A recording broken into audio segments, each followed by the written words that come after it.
Hey, peace world. Thanks for pressing play on another Pay Me No Mind sports and entertainment video. I'm the channel owner here, Wood.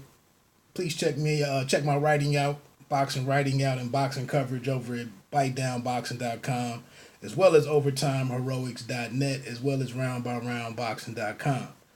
Uh, man, interesting night. The WBA regular world title fight between Gervonta Davis and Gamboa. Um, let's start on a high note. Shout out to the veterans, Jean Pascal and Badu Jack. Pascal won the fight, split decision. I wasn't scoring it closely. I was gonna do a write up on this card. Kind of just There was a lot going on last night. I'll get into that in a minute. But sports wise and what I'm watching as a fan, not my personal life. But hell of a fight between these guys. Jack down in the fourth, Pascal down in the 12th. And it's kind of just consistent with what we get out of Badu Jack, who's a freaking warrior, who's a great guy, great competitor, excellent boxer. His boxing game itself is wonderful to watch. His toughness. Here's a guy that's gotten up off the canvas, several times. Like I said, great boxer, man, but you got to be able to find ways to separate yourself. One thing I'm wondering about, and I don't know how many more meaningful fights he has left. One thing I'm wondering about, though, is there a way for DeVale, his coach, to challenge him, to either win two of the first three or split the first four rounds? But you got to find a way to break this thing up at this 12 rounds and make it a challenge to him earlier in the fight. I don't know. It's kind of like situational football. You got to find a way to make it worth it for him to get started earlier. But like I said, man, the dude is who he is at this point. I don't know how many meaningful fights are out there for him. So what kind of changes are you going to be able to implement?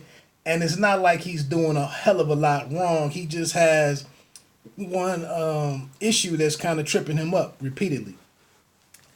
The rest of the card was fairly interesting. The Angelo Leo against Cesar Juarez, the Malik Hawkins and Darwin Price fight. Make what you want out of that.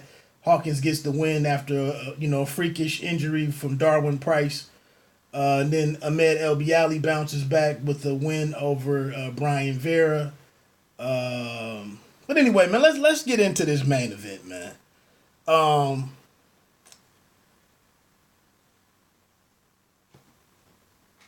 Javante, pulls up in his Lamborghini.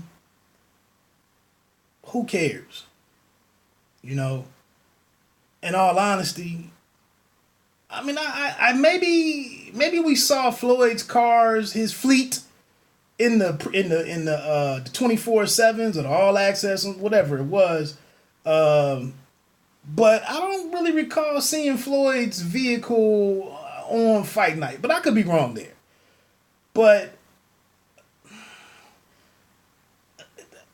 my boxing interest is boiling down to competition, preparation, technique, and execution. All of this other side stuff is like the Super Bowl halftime show. Like I'm getting like the get off my lawn dude. I just want to see the game. Who you got at halftime? There's really no interest in me, man. Put a competitive game out here and let me watch the game, man. But anyway, I digress. But you show up in the Lamborghini, but you don't have a nutritionist. Like you're not investing in you. I don't know. Again, competition, preparation, technique, execution. I'd be more interested learning about what you did to get ready for this fight than to see how you got to the fight. Another thing here, what I was mentioning earlier with a lot going on, the lack of professionalism and missing weight, and then some of the preparation issues shows up in the fight because you're sitting here with your mouth open. You go nearly go the distance with the guy on one leg from the second round on.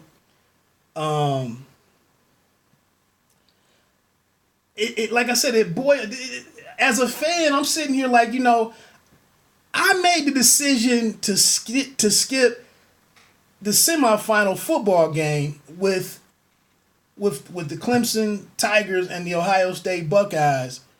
We're talking about J.K. Dobbins, Chase Young. We're talking about Trevor Lawrence. We're talking about the impact of a single loss, how it impacts these college teams. Like, the margin for error is zero.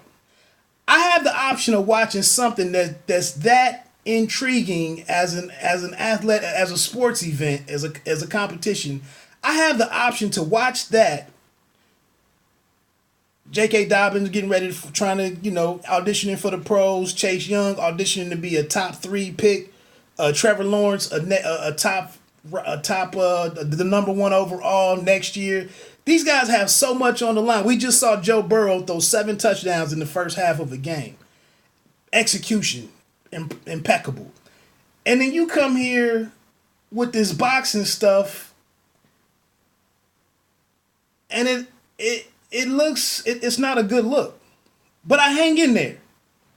But I'm just saying, this is one thing when you want to tell when a Leonard Ellerbe and Showtime wants to tell me that this is the future of boxing, this is the guy, he's a pay-per-view star. All you got to do is put some product on that tells me that as I watch it. I really don't need you to program me to believe that. Then, so in the loss, he gets the TKO in the 12th round. I'll give you credit. He opens up at the end of the 11th, I believe, and then he opens up in the 12th round and really tries to go after the knockout.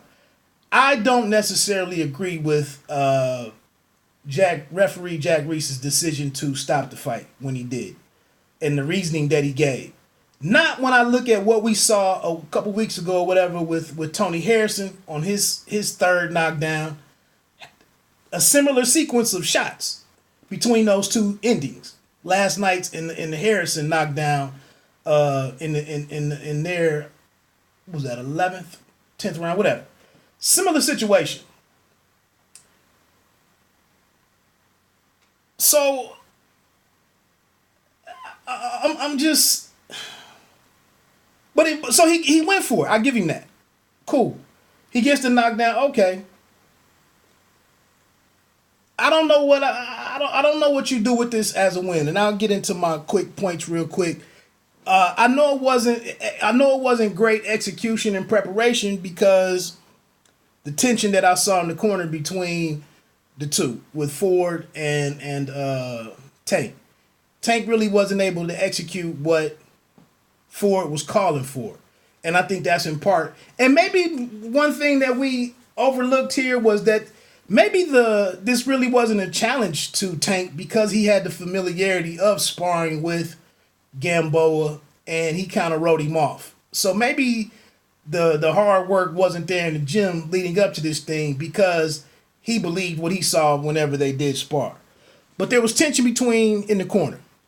Another thing that's really telling, no comments from Floyd, who may have been upset and partially might have been upset about the situation with Badu Jack getting screwed again from his perspective against Pascal. So maybe he didn't want to speak on that. But I also think that Floyd understands the standards and expectations when we get to start talking about superstar, pay-per-view, how this looks against when he's measured up against the rest of his peers. I think that's part of the genius behind Floyd with boxing and marketing. He knows all of this stuff. And it's like, we rush out to defend these brothers, usually his brothers. We rush out to defend these guys against any level of criticism or any type of critiques. When very few of them do the work up front to stave off the obvious criticism, making weight. The only thing that Floyd really gave, he left you virtually nothing to complain about as it relates to boxing. You had to go after him about literacy, domestic abuse, and taxes.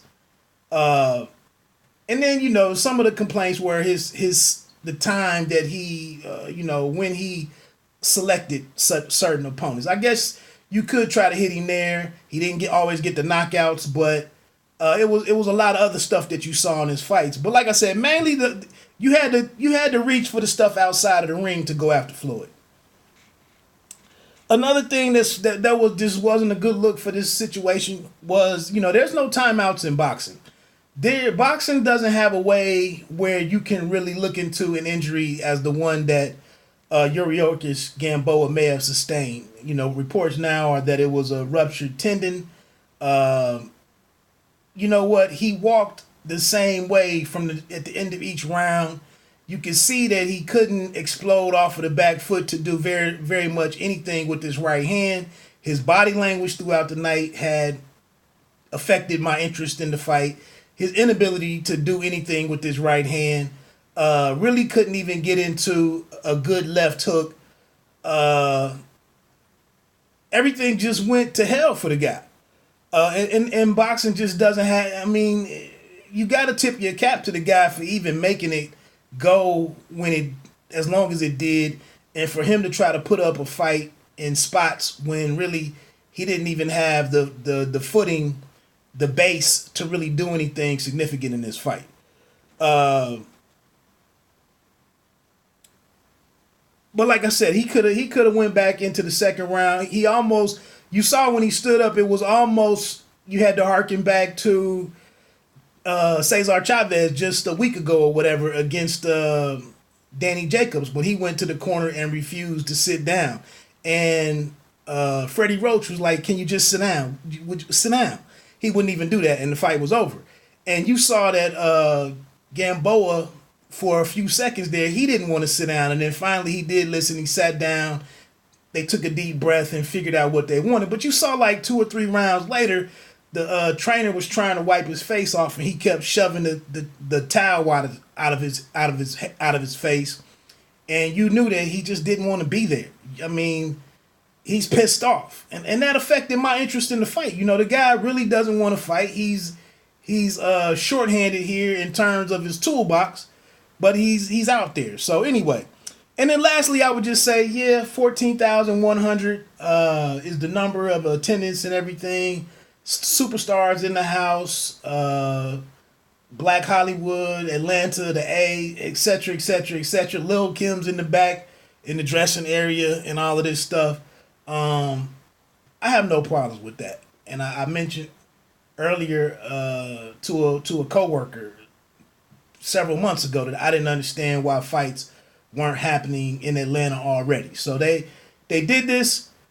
They turn out the real detail to look for, in my opinion, in this regard is what is the second event that's going to be there, and what's the turnout for the second event.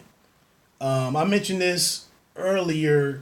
It's just low hanging fruit to celebrate this. You got it's around the holidays. It's new and shiny. Tank has the appeal that he has. It's easier to get people to show out once.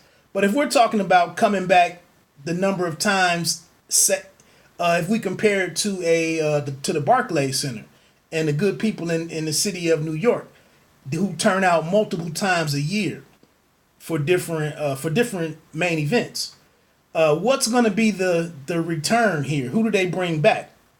And they do have options, but again, what that's going to be significant to me is what the second turnout is.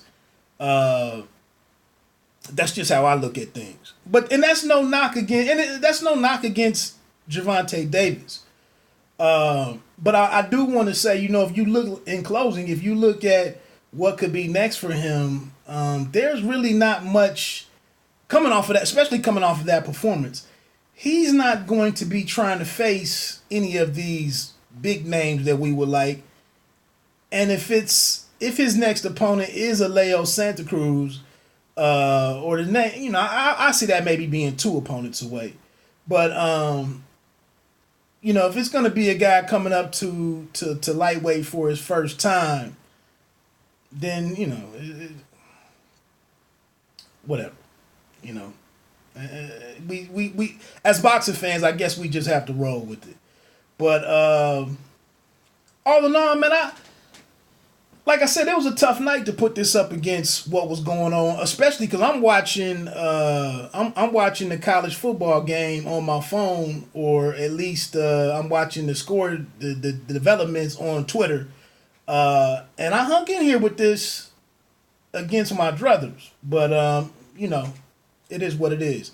Let me get on out of here, man. Bite down boxing. Don't let them count you out. Pay me no mind. You don't have to be great to start, but you have to start to be great. Peace. And have a great new year, or start to the new year.